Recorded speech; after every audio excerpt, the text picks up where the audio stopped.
Welcome to Mustang Mania, or Mediocre Mustang Mistakes. I've got a selection of matches in the Mustang here, and they are all average to mediocre. One of them's a loss. It's actually, I think, the only loss that I had playing this series of matches, which is fairly typical for the Mustang, even when my performance in the matches is not spectacular. But we're going to look at, as I implied, just a series of common mistakes that I make. And I've started here in the D10. The remainder of the matches are actually in the D5, or the hard Mustang. And most of them are up tiers, or at least a partial up tier to a 4.7. This is a 5.0 match, so this is also a partial up tier. It's a 4.0 to 5.0.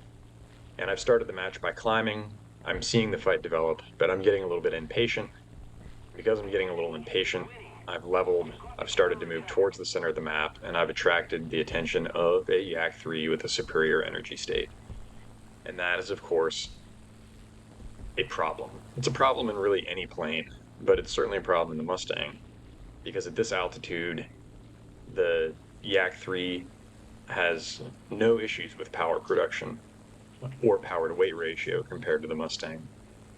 And, you run into this pretty often as a US prop pilot, balancing when do I turn in, when do I get involved with how much position do I need to be successful against enemies with better energy production and better acceleration. And usually at some point, you get somebody that says, hey man, just make them compress and then you can fight them or reverse them. There is, however, one small problem with that, and I'm actually going to pop up the chart, and the rest of this can play in the background. This is the Mustang D10 and the Yak 3, both at 1,000 meters for a turn rate test. Show me the compression on the graph. And what you'll see pretty quickly is while the Yak 3 does compress in the roll, certainly, it doesn't really compress in the elevator until the wings are about ready to fall off. The Mustang also compresses a little bit in the roll, which you'll see throughout some of the other matches that I play. So when it comes down to just make them compress, that is not as easy or as realistic as maybe more experienced or more skilled players make it seem.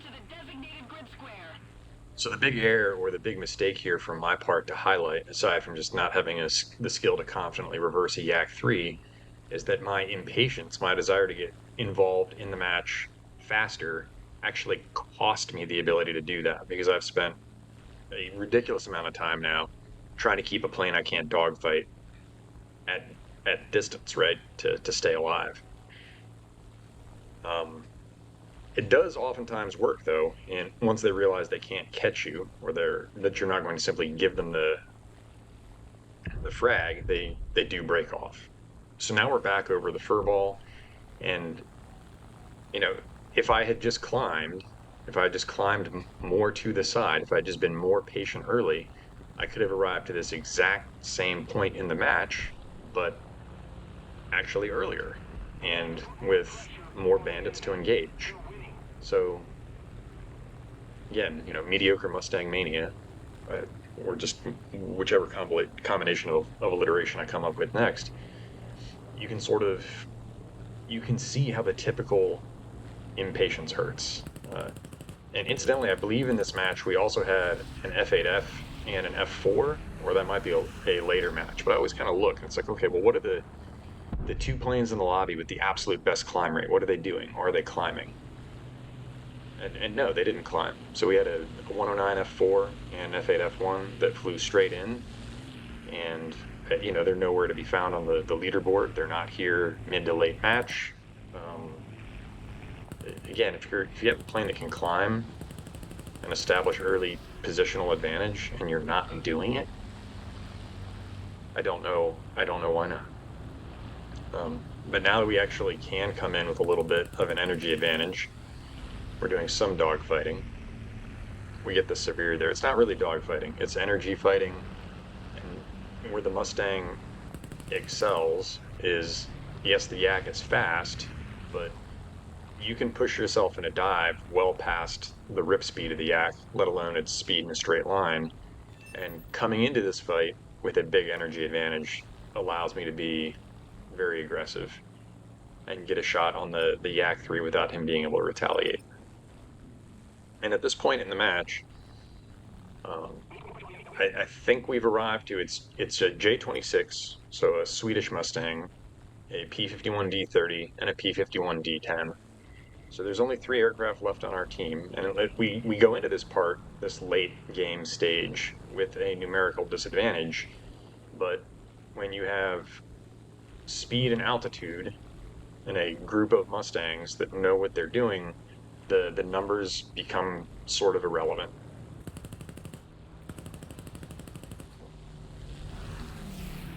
Yeah, I wasn't able to get the deflection shot there, but I pushed him low and I set him up for a teammate, and I'm going to grab the assist here in a second. And I'm just calling out this other target to make sure that my teammate sees him and is aware of him. It looks like I desynced my audio. That's unfortunate. I'm not sure how I managed that, but we will survive. I'm about to go head on here, so I pick up a little speed. And not all the mistakes here are mine.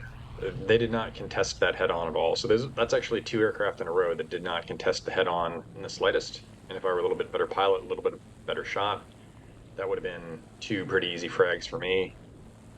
And they would have just been given to me. Now, I came through there with a lot of speed. I decided not to turn because, again, I've got teammates around, and the other Mustang here in particular has shown himself to be a good pilot. So I'm just going to put him off my wingtip once I verify that I'm outside weapons range or that I can dodge his shots. And if you're the bandit here, this is a terrible spot to be in, because unless you have no situational awareness, you know that other Mustang is reeling you in. And I'm going to sort of split S here, because that's going to be a hard shot for them to follow. And it's also, again, going to put them in an optimal engagement window for my teammate. And the J26 also comes in. And really, at this point, it's just a question of which of the 3 of us is going to clean him up. I get the assist there. Not bad. And now we're just looking for who's left.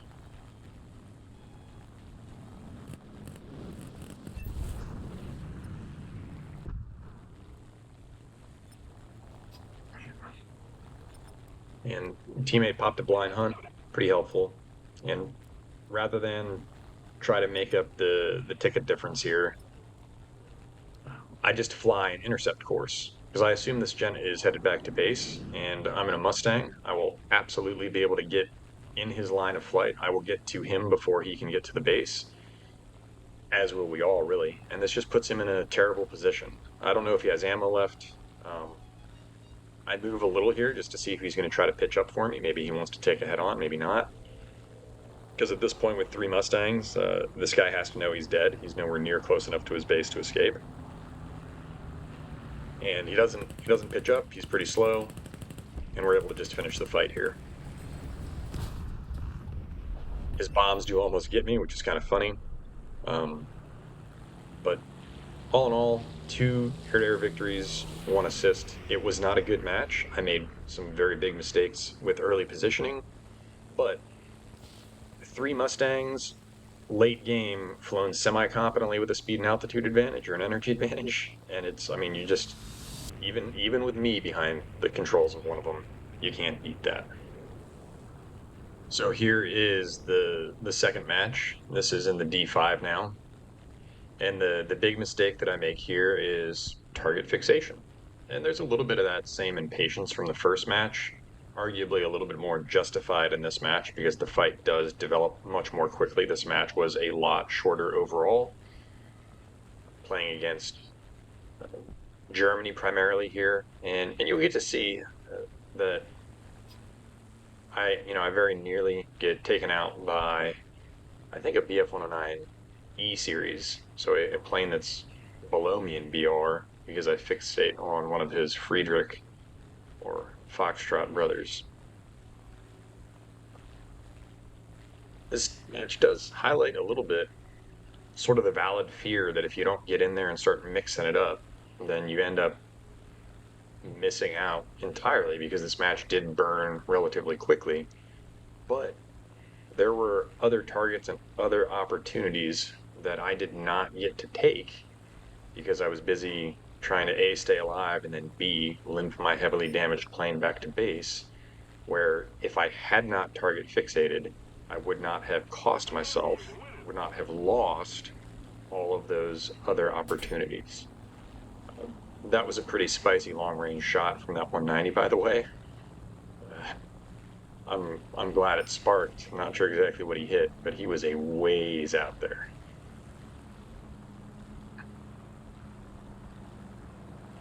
And my initial thought here is maybe I want to help my teammates on this side since we do have a few aircraft over here, but they go to the deck almost immediately. And I'm just watching them open up the distance as they descend, and they eventually end up about, 3.5, 4 clicks away from me, and it's all straight down.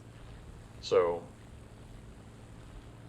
while I do make a pretty significant mistake here, throwing away all my altitude to chase those guys to the deck early wasn't it. So I do at least have that going for me. But I feel like there's an opportunity to get involved here in the middle. I've got a little bit of an advantage here positionally.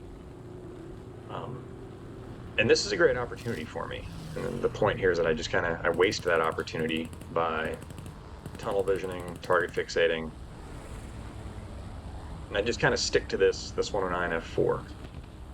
Yes, it turns better than me. You see that a little bit. It's a more maneuverable aircraft, but it's not so much more maneuverable that in this particular scenario he can easily get away from me. So I recognize that I've got an opportunity here, which is part of why I'm tunneled on him. You can also see the rudder sort of fighting me a little bit, bobbling around. And I do manage to put a couple of rounds end to end through his plane there. But now I've got a 109 right behind me and he's close. And he is just spraying me down. I'm getting shot to pieces here. And the problem, especially for the Mustang, is that it does not fly well with damage. So the more damage I take, the harder these evasions become. I'm not alone. I do have a teammate that's engaged. And at this point, the 109 is sort of halfway evading and halfway still fixated. Despite the clear threat from my teammate, if you look at his vector and you look at his distance, he is still on my tail. So at this point, he is making the same mistake that I made earlier, and he has chosen, for the most part, to completely ignore my teammate and follow me. It's going to cost him his plane here in a second, and then we're just going to cut to the end of the match. Because the most exciting thing is that I managed to take off again, right? I think that's 25 points or something. Yeah. So while I did have a leak, it wasn't terrible. They've got nobody left on their team. Yeah, pretty mediocre match because I made a huge mistake early. I target fixated.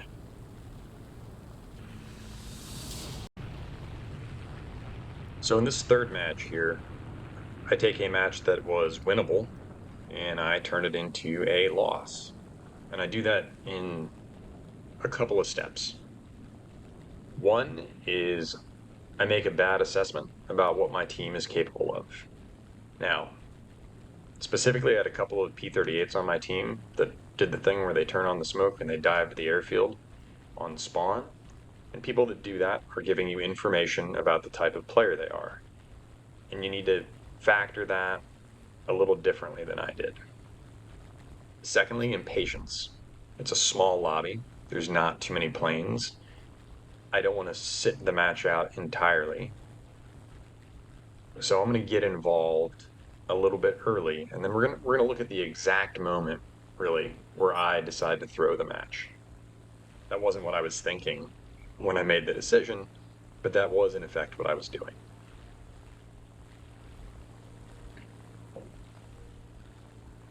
Now, right now, things are looking relatively good. There's not a huge number of folks spotted. There's that 109 high. I've got a couple of teammates over there. But instead of continuing to climb, I'm going to get stuck in with this guy. I get hits, and that's nice. But that was a bad decision, right? So I've committed to the fight there, and I have one chance. That chance is right here to retract that decision, to pull it back and decide, you know what, maybe I'd like to win. Maybe I don't want to throw away my plane and lose this match. Because I can see at least one enemy high, and I can either let my teammates handle that enemy alone, or I can go help. And I decide to let them handle that enemy alone. I'm going to finish spiraling or chandeling this one up, and I'm going to end up in short order here on the deck in front of everybody that's still alive on their team.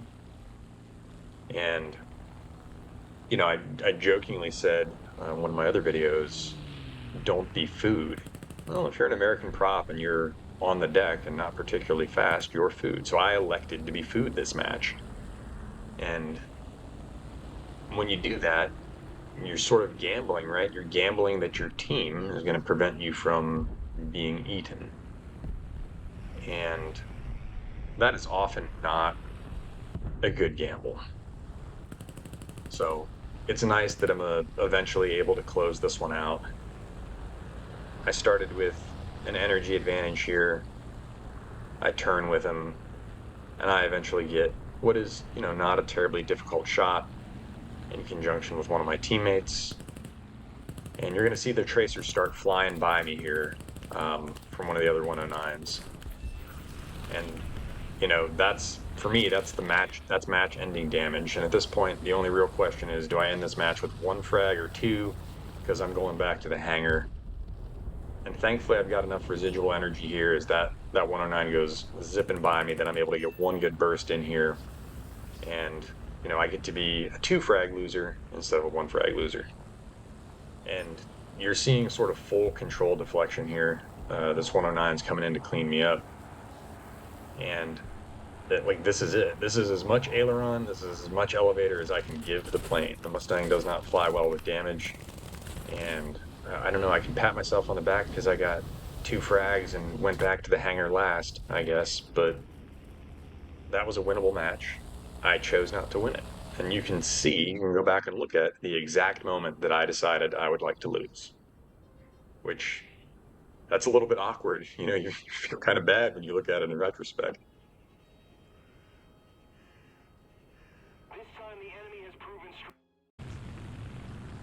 So this match, I go the opposite direction. I'm too passive, so not reading the correct match flow. And the first 2/3 of this match, maybe even 3/4, I'm playing at 8x speed because it's me climbing, right? I've committed to a decent climb out this time.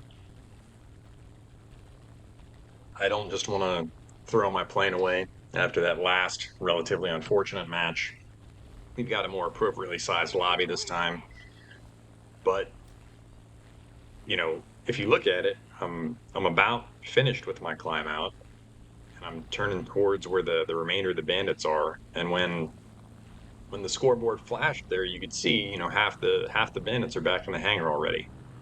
And this is sort of that legitimate fear. This is the type of match that encourages impatience. And it's really hard to stay sort of balanced and stay disciplined about your climb out when you're sitting there and you're looking and you're, man, half the enemy team is already gone, and I haven't even closed within gun range of somebody yet. And now I'm coming down and they're dropping like flies. It's a question of who I can get to.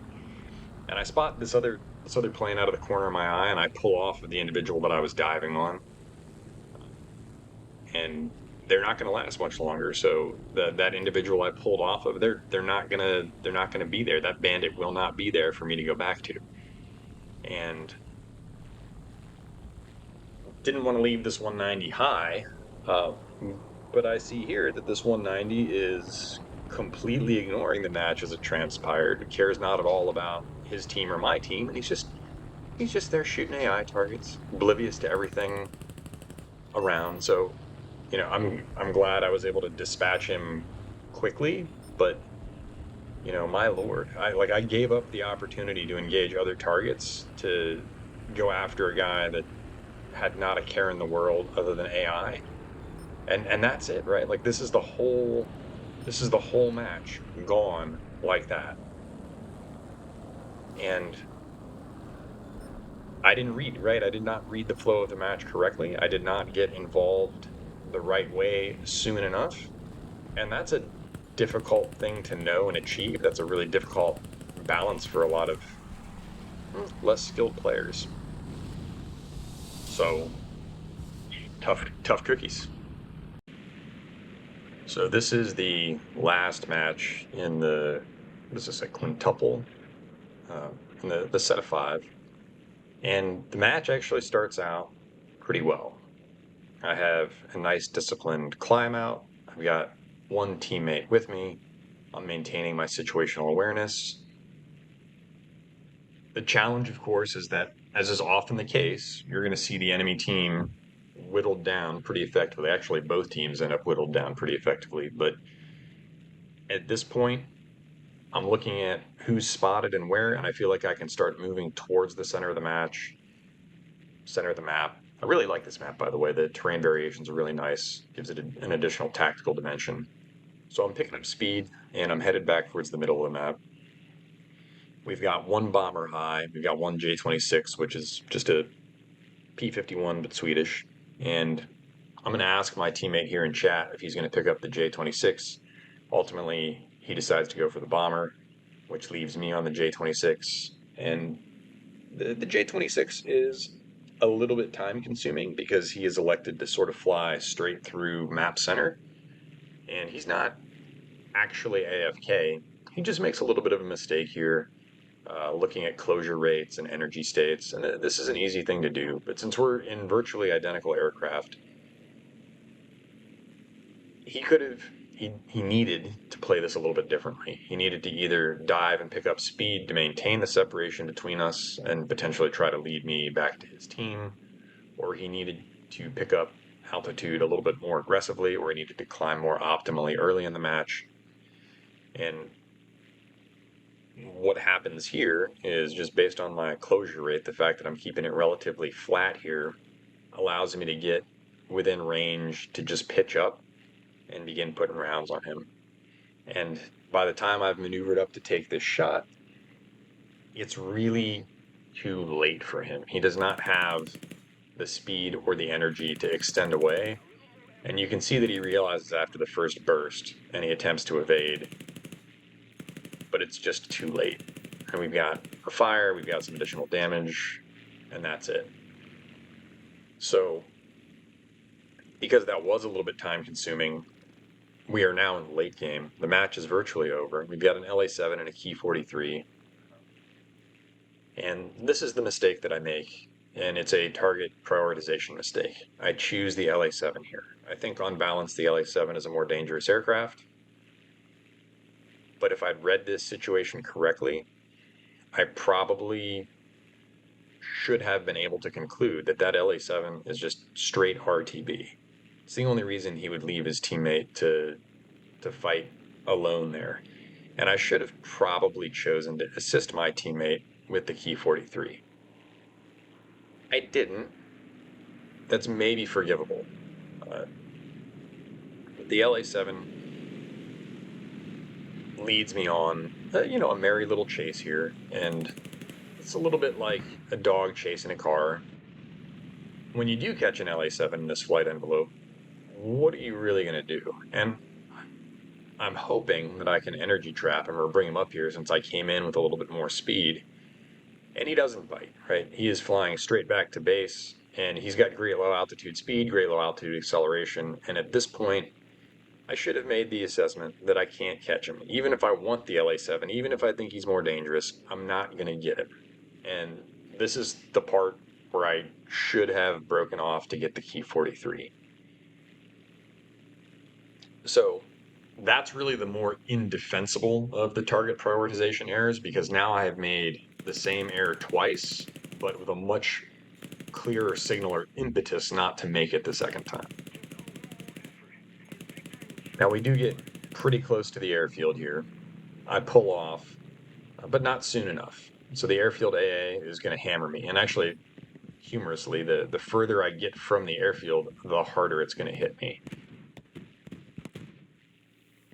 And, you know, now I've got damage to the airframe. I've got a leak, actually 2 leaks.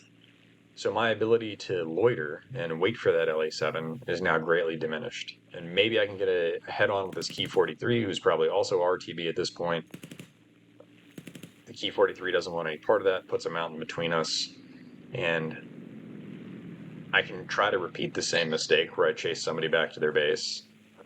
But the risk there is that the Key 43 is not hard committed to that RTB, and because I'm damaged, low, and slow, and he has a much more maneuverable aircraft, he just dumps me into the ground right there. So the so what to this is I made the same target prioritization error twice.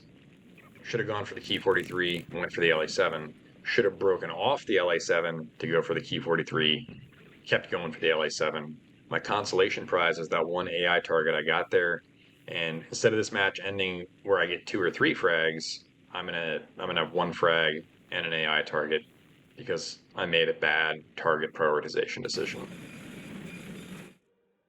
And that's a little bit different than some of the other mistakes that I've made. But ultimately, that's a collection of similar themes and mistakes that hopefully you were able to take something away from. Hope you were able to learn from. And if you're maybe another player that's similar skill level, still trying to learn the game, still trying to improve, you may have recognized some of your own mistakes in these videos. You may have even recognized some mistakes that I didn't specifically call out or comment on, and hopefully that helps you to avoid making them. Right? I've made them so that you don't have to. And if it makes you better, if it helps you out, then great. That's the point. Happy flying.